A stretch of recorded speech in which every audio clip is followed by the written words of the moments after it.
क्या आपने कभी सोचा है कि क्या मेरी सोच हमेशा सही है, या अगर मैं गलत हो सकता हूँ तो क्या मैं बदल सकता हूँ। दोस्तों, एडम ग्रैंट की किताब थिंक अगेन हमें सिखाती है सोचना अच्छा है, लेकिन दोबारा सोचना जरूरी है।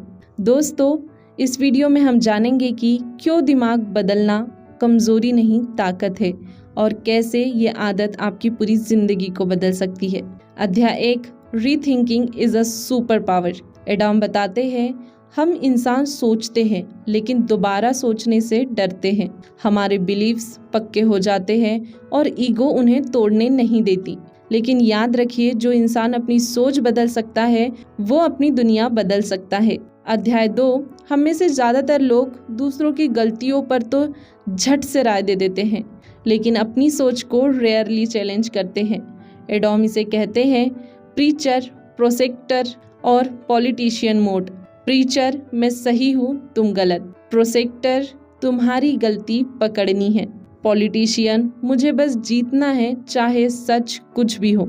हमें क्या बनना है? साइंटिस्ट, जो सवाल करता है, एक्सप्लोर करता है और एविडेंस के आधार पर सोच बदलता है। अध्याय 3, being wrong is not weakness. गलत होना शर्म की बात नहीं, ये सीखने का पहला कदम है। दोस्तों, अक्सर हम अपनी आइडेंटिटी को अपनी थिंकिंग से जोड़ लेते हैं।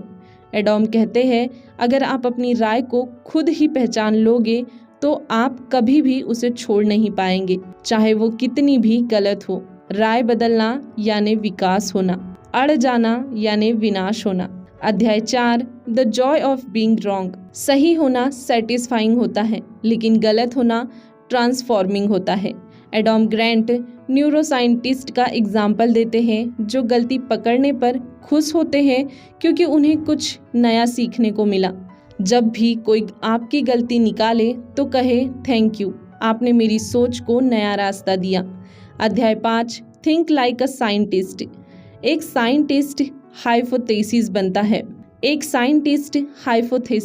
है, टेस्ट करता है, बदलता है जब जरूरत हो। दोस्तों, हमें भी यही करना है।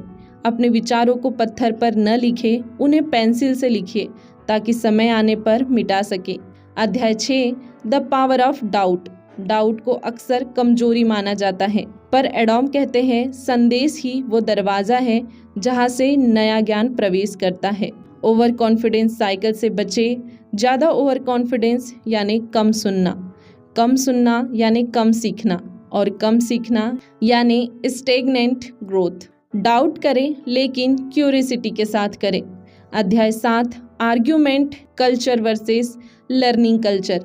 आज की दुनिया बहस करना सिखाती है, लेकिन एडम कहते हैं हमें लर्निंग कल्चर बनानी है, जहां लोग सुनते हैं, समझते हैं और सोच बदलने को तैयार है। डिबेट जीतने की कोशिश न करें, सच्चाई खोजने की कोशिश करें।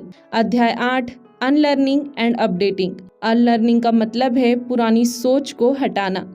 अपडेटिंग का मतलब है नए विचारों को अपनाना। जो लोग टेक्नोलॉजी से डरते थे, आज वही लोग जूम मीटिंग, यूपीआई और सोशल मीडिया चला रहे हैं। क्यों? क्योंकि उन्होंने अनलर्न करना सीखा।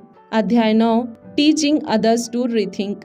अगर आप चाहते हैं कि लोग बदले तो उन्हें फोर्स न करें, बल्कि सवाल पूछें, क्यूरियोसिटी जगाए और सोचने के लिए स्पेस दें। दोस्तों, क्या कभी ऐसा हुआ है जब आप सोचते थे कि आप सही हैं, लेकिन बाद में आपको लगा कि आप गलत थे? ऐसे सवाल ईगो को बाईपास करके दिल तक पहुंचते हैं। अध्याय 10, life long learning equals to life long success. Adam Grant बताते हैं कि दुनिया की सबसे कामयाब हस्तियां एलोन मस्क, ओप्राह विनफ्रे और खुद वैज्ञानिक हर रोज अपनी सोच को अपडेट करते हैं। क्यों? क्योंकि जैसे सॉफ्टवेयर अपडेट होते हैं, वैसे ही हमारी सोच भी अपडेट होनी चाहिए। दोस्तों, आप सच में ग्रो करना चाहते हैं तो अपने दिमाग को बंद मत रखिए। हर नए विचार को एक नए दरवाजे की तरह देखिए। एडम ग्रैंट की ये किताब हमें सिखाती है थिंक अगेन। बार बार सोचिए, क्योंकि हर बार आप बेहतर सोचेंगे। अब आपसे सवाल है, क्या आप अपनी किसी सोच को बदलने के लिए तैयार हैं? अगर हाँ, तो इस वीडियो को एक नई सोच के साथ आगे बढ़ाइए।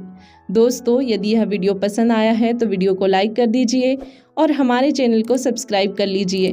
और यदि आप चाहें तो इस वीडियो को अपने दोस्तों तक शेयर कर सकते हैं, क्योंकि जब हम दूसरों की मदद करते हैं तो ये नेचर हमारी मदद करता है।